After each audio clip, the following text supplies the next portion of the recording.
Hello friends, welcome to my channel life with cancer. मैं Mrs Anita Behera, एक breast cancer patient. हर बार की तरह आज भी मैं कुछ ऐसे इन्फॉर्मेशन देने जा रही हूँ जो ब्रेस्ट कैंसर पेशेंट को बहुत मदद करेगा। ब्रेस्ट कैंसर पेशेंट जो होते हैं उनका ब्रेस्ट सर्जरी के दौरान लिम्फ नोड्स निकाले जाते हैं। लिम्फ नोड्स निकाले जाने की वजह से कैंसर फैलता नहीं है और उनको कैंसर से छुटकारा मिलता है। लेकिन ये लिम्फ नोड्स निकालने की वजह से एक प्रॉब्लम का चांसेस रहता है, उसको बोलते हैं लिम्फीडिमा। लिम्फीडिमा एक ऐसी डिजीज़ है जिससे जान का खतरा नहीं होता है, लाइफ थ्रेटनिंग तो नहीं है, पर ये लाइफ टाइम में कभी भी हो सकता है। स्पेशली जिनका ब्रेस्ट कैंसर हुआ है ये डिजीज़ ना हो, इसी के लिए डॉक्टर बहुत कुछ सलाह देते हैं। बात ये है कि पेशेंट को वो सब मानना चाहिए। लिम्फीडिमा का मतलब है लिम्फ नोड्स निकलने के वजह से हमारा जो बगल में पानी जम जाता है। स्किन के जस्ट नीचे में सॉफ्ट टिश्यू जहाँ होते हैं वहाँ पानी जम जाता है और वो पानी किसी तरह से बाहर नहीं निकल पाता है, जिसके वजह से वहीं जम के वो जगह फूल जाता है। लिम्फीडिमा नहीं होने के लिए डॉक्टर बहुत इम्पोर्टेंस देते हैं, बहुत एहतियात बरतने के लिए बोलते हैं, क्योंकि ये डिजीज़ अगर एक बार हो जाए तो इसका इलाज नहीं है। इलाज नहीं है तभी हमको बहुत सावधानी से काम करना पड़ता है, कहीं ये हो ना जाए। ब्रेस्ट कैंसर सर्जरी के बाद ब्रेस्ट में किसी तरह का कुछ भी पेन नहीं होता है, कुछ भी कॉम्प्लिकेशंस नहीं आते हैं। डर लगता है तो ब्रेस्ट को लेके नहीं, हाथ के वजह से डर लगता है। सर्जरी के बाद लिम्फेडेमा होता है, सबको होता है, लेकिन उस दौरान डॉक्टर उसको जो फ्लूइड जमा हो जाता है डॉक्टर उसको सीरीज करके निकाल देते हैं या उसका इलाज कर देते हैं तो ठीक हो जाता है। सर्जरी के 6 हफ्ते के अंदर अगर लिम्फेडेमा होता है तो ये कॉमन है, इसे कुछ खतरा नहीं है, डरने का बात नहीं है। लेकिन 6 वीक के बाद जब होता है तो वो थोड़ा प्रॉब्लमेटिक है, तो आपको डॉक्टर को इमीडिएट कंसल्ट करना है।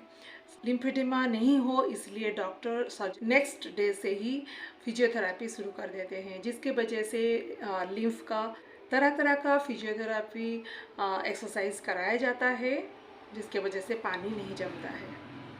हमारा जो लिम्फ नोड से फ्लूइड निकलता है वो ड्रेन हो जाता है, लेकिन उनका ड्रेन का जो चैनल है वो कहीं गड़बड़ हो जाता है, तभी ये पानी जम जाता है।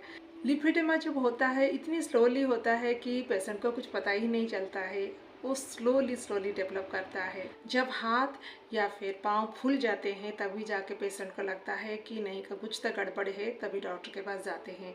स्लो और पेनलेस होने की वजह से बहुत बार नेग्लेक्ट भी कर देते हैं पेशेंट, ये नहीं करना है। इसीलिए मैं अवेयर कर रही हूँ। ये बीमारी सिर्फ ब्रेस्ट कैंसर पेशेंट को नहीं होता है, जो नेक एंड हेड सर्जरी कराते हैं उनको भी होता है, ओवेरियन कैंसर के दौरान भी होता है, प्रोस्टेट कैंसर के बाद भी जेंट्स लोगों को होता है, लेग में होता है और हाथ में होता है। बॉडी के और दूसरे इलाके में होना बहुत रेयर है, कॉमनली नहीं होता है। तो ये सब नहीं हो इसके लिए क्या करना है, सबसे ज़रूरी बात वही है, फिजियोथेरापी से मिलके आपको एक्सरसाइज एवरी डे करना है, 3 टाइम्स ए डे करना है। मेरा इलाज मुंबई का टाटा मेमोरियल हॉस्पिटल में हो रहा है। ब्रेस्ट सर्जरी के अगले दिन ही वहाँ पर फिजियोथेरापी का ट्रेनिंग पेशेंट को दिया जाता है। एक साथ 8-10 पेशेंट रहते हैं, उनका अटेंडेंट रहते हैं, फिर वहाँ पर फिजियोथेरापिस्ट सर्जन सब रहते हैं, फिर ट्रेनिंग दिया जाता है और ये लाइफ लॉन्ग करने के लिए बोला जाता है।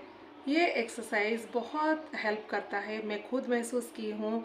जिस दिन मैं एक्सरसाइज नहीं की होती हूँ उस दिन मुझे हाथ में स्टिफनेस महसूस होता है, जब एक्सरसाइज कर देती हूँ फिर हाथ फ्री होने लग जाते हैं। सर्जरी के बाद शुरुआत कुछ दिनों में तकलीफ़ होता है, हाथ इतने तक जाते हैं, लेकिन डॉक्टर बोलते हैं पूरा उठाने के लिए, ऐसा करके स्ट्रेट रखने के लिए, तो ये हो नहीं पाता है, आहिस्ता आहिस्ता हो जाते हैं। तो आपका अगर अभी ऑपरेशन हुआ है तो डरने का नहीं है, आहिस्ता आहिस्ता आप कीजिए, फिर हो जाएगा, लेकिन कोई ज़बरदस्ती नहीं करनी है।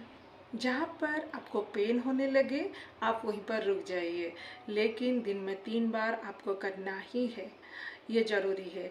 जो साइड में आपका ब्रेस्ट का ऑपरेशन हुआ वही वाला हाथ में करना ज़रूरी है, भले ही दूसरा वाला साइड आप ना करें, कोई प्रॉब्लम नहीं है।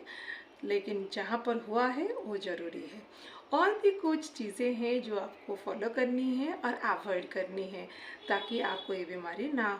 ब्रेस्ट सर्जरी के बाद जब लिम्फ नोड्स निकाल दिए हैं तो आपको कुछ चीज़ें हमेशा याद रखनी है, जैसे कोई भारी वज़न आपको नहीं उठाना है। मैक्सिमम 1.5 किलो 2 किलो तक आप जा सकते हैं, उससे ज़्यादा नहीं। आपका जो साइड में ब्रेस्ट का सर्जरी हुआ है, सपोज आपका इस साइड में ब्रेस्ट का सर्जरी हुआ है, तो ये वाला हाथ में आपको भारी चीज़ें नहीं उठानी है। इस साइड में हैंडबैग नहीं डालनी है, हैंडबैग डालने से कहीं पर भी कुछ दब सकता है। और ये वाला हाथ में बीपी नहीं मापनी है और ना ही किसी तरह का प्रेशर वाला चीज़, जैसे कि कुछ धागे बांधते हैं, कुछ ब्लाउज में इलास्टिक्स होते हैं, ऐसा नहीं करनी है। और ये वाला हाथ का जो हाथ का सिलाई है, स्लिप्स है, ये 3 उंगली लूज़ होना चाहिए। इसीलिए डॉक्टर बोलते हैं टी शर्ट पहनने के लिए जो काफ़ी लूज़ रहता है, या तो फिर आप स्लीवलेस यूज़ कीजिए। सबसे अच्छा है आप स्लीवलेस पहनेंगे तो, क्योंकि उसमें कुछ रिस्क नहीं है। लेकिन अगर आप स्लीप वाला कुछ पहने और किसी तरह ये जगह खींच गया और ये टाइट हो गया तो आपका ब्लड सर्कुलेशन रुक जाएगा, तो आपको तो भी प्रॉब्लम हो जाएगा, लिम्फेडेमा का चांसेस है।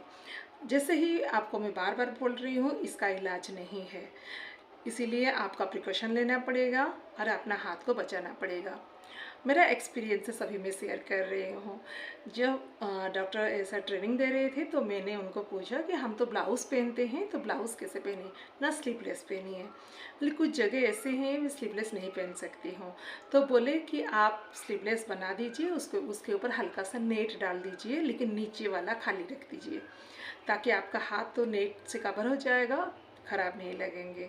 मैं जितना भी घुमा फिरा के पूछी, किसी भी तरह से वो परमिशन नहीं दिए स्लीप वाला ड्रेस पहनने के लिए। और ये वाला हाथ में किसी तरह का इन्फेक्शन ना हो, कहीं कट्स ना हो, कहीं सुई ना लगे, इसीलिए सावधान रहना है। रसोई घर में जो काटना, छीलना, बर्तन साफ करना, वो सब करना होता है, तो बहुत सावधानी से कीजिए और चाकू छुरी से दूर रहिए। ये फॉलो करना ही पड़ेगा। लेकिन मैंने अपना एक्सपीरियंसेस के दौरान देखा है, मेरी ट्रीटमेंट के दौरान एक आंटी थी, उनका भी ट्रीटमेंट चल रहा था, तो एक दिन वो हॉस्पिटल में ही गिर गए, तो जिसके वजह से उनका एक हाथ का फ्रैक्चर हो गया। तो उनका ऑपरेशन को शायद तभी 2-3 महीने हुए थे। तो जब वो फिजियोथेरेपी नहीं कर पाए, क्योंकि वो बैंडेज हो गया और हाथ ऐसे फिक्स करके रख दिए, तो बैंडेज तो होना ही था, जिसकी वजह से वो एक्सरसाइज नहीं कर पाए। जब बैंडेज खुले तभी लिम्फेडेमा हो चुका था। अभी उनका हाथ इतने मोटे हैं, क्या करें, उनका नसीब बहुत ये है कि उनको ऐसा हो गया। बहुत दुख लगता है जिन लोगों का ऐसा होता है, क्योंकि कैंसर जैसे बीमारी को वो लोग हरा देते हैं, लेकिन लिम्फेडेमा से फंस जाते हैं। तो मैं मेरी जो कैंसर फ्रेंड्स हैं, जो कैंसर व्यूअर्स हैं, उनको मैं सजेस्ट करूँगी कि आप भी एवरीडे एक्सरसाइज कीजिए और अपने हाथ को बचा के रखिए। अभी मुझे हर दिन ये डर रहता है कि मेरे हाथ में कहीं चोट ना लगे। भले ही बॉडी के किसी भी हिस्से में लगे, कोई प्रॉब्लम नहीं है, लेकिन हाथ में नहीं लगनी चाहिए। मेरे दोनों हाथ दोनों साइड के लिम्फ नोड्स निकाले गए हैं, तो दोनों हाथ अफेक्टेड हैं।